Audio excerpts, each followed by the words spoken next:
Good morning students. आज हम बात करेंगे डिस्क्राइबिंग मोशंस टॉपिक पे चर्चा करेंगे। मोशंस क्या होता है? We describe the location of an object by specifying a reference point. हम लोग किसी ऑब्जेक्ट के लोकेशंस को डिस्क्राइब करते हैं किसी रेफरेंस पॉइंट को स्पेसिफाई करके।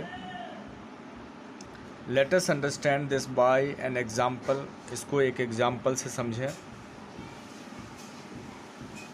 Let us assume that a school in a village is 2 kilometer north of the railway station।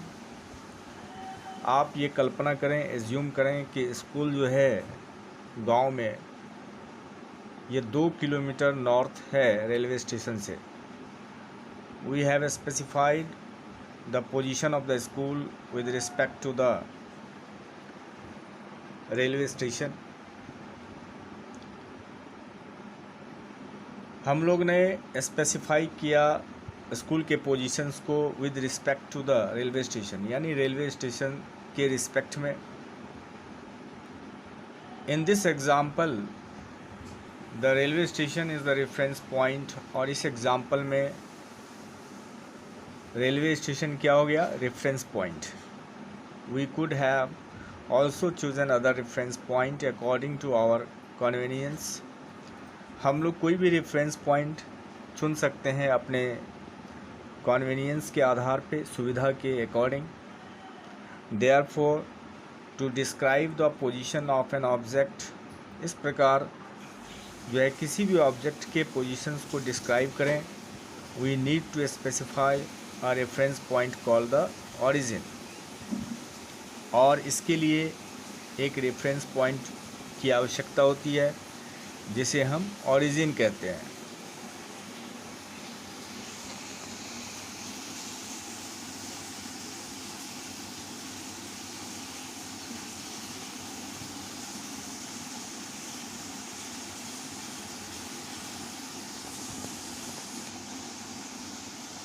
अब बच्चों ध्यान दीजिए, motion along a straight line. Straight line में मोशन कैसे होता है? सीधी रेखा में मोशन यानी गति कैसे होती है?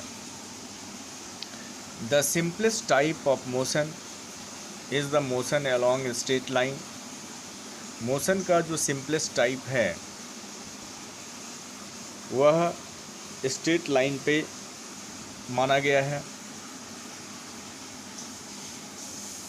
We shall first learn to describe this by an example. इसको एग्जाम्पल के थ्रू आप समझें। Consider the motion of an object moving along a straight path. Straight path पे कोई भी ऑब्जेक्ट मूव करता है, इस पर विचार करते हैं। The object start its journey from O. कोई भी ऑब्जेक्ट जो है स्टार्ट होता है, जर्नी करता है फ्रॉम ओ पॉइंट से, which is treated as its reference point, जिसे हम रेफरेंस पॉइंट कह सकते हैं। और फिगर 8.1 में आप देखें position of an object on a straight line path. Straight line path पे किसी ऑब्जेक्ट का पोजीशन कहाँ से शुरू होता है और कहाँ तक जाता है। Let A, B and C represent the position of an object at different instant. Different intervals पे ए बी सी रिप्रेजेंट करता है उसके पोजीशंस को, ऑब्जेक्ट के पोजीशंस को। At first the object moves through C. सबसे पहले कोई ऑब्जेक्ट जो है वो मूव करेगा। At first the object moves through C and B. C और बी से मूव करता है एंड रीचेस ए, मतलब सी से पहले बी पे जाएगा, बी से फिर ए पे जाएगा। Then it moves back along the same path and reaches C through B. और then it moves back along, और फिर ये back अगर होता है the same path पे and reaches C, और सी तक पहुंचता है थ्रू बी, मतलब सी से बी, बी से फिर ए, और ए से फिर बी जाएगा, बी से फिर सी जाएगा, मतलब बैक में। तो अब इस चीज़ को समझें। The total path length covered by the object is O A plus A C. अब देखिए, ओ से, ओरिजिन पॉइंट से अगर हम देखें तो ओरिजिन पॉइंट से कोई भी अगर ऑब्जेक्ट शुरू होता है, मतलब कोई भी ऑब्जेक्ट अगर स्टार्ट करता है जर्नी ओ पॉइंट से, यानी जीरो से शुरू करता है, तो सबसे पहले कहाँ जाएगा? सी पॉइंट पे, फिर बी पे, और फिर ए पे। अगर बैक होता है तो ए से बी आएगा, बी से फिर सी, और सी से फिर ओ जाएगा। ठीक है। The total length path covered by the object O A plus A C, O A plus A C.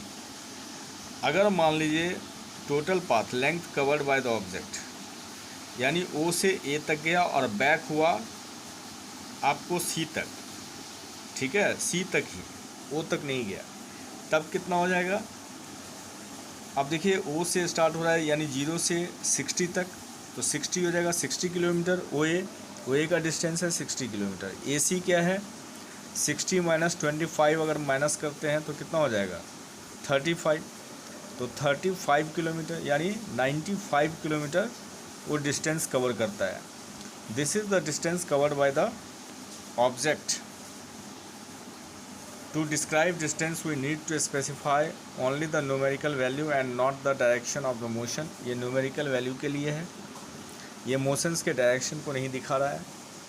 There are certain quantities which are described by specifying only their numerical values. The numerical value of a physical quantity is its magnitude. From this example, can you find out the distance of the final position C of the object from the initial position O?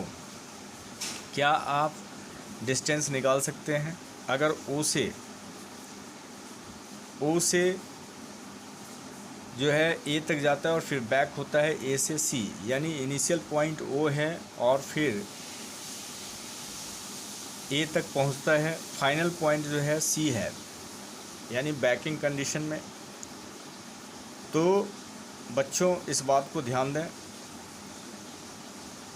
From this example can you find out the distance of the final position C of the object from the initial position O.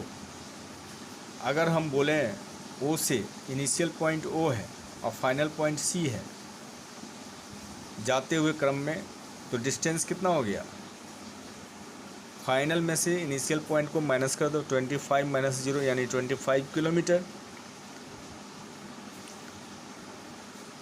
The difference will give you the numerical value of the displacement of the object from O to C, O से C through a.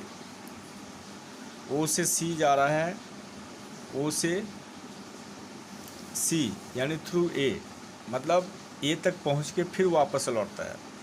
उस condition में भी आपको देखना है कितना distance cover हो रहा है।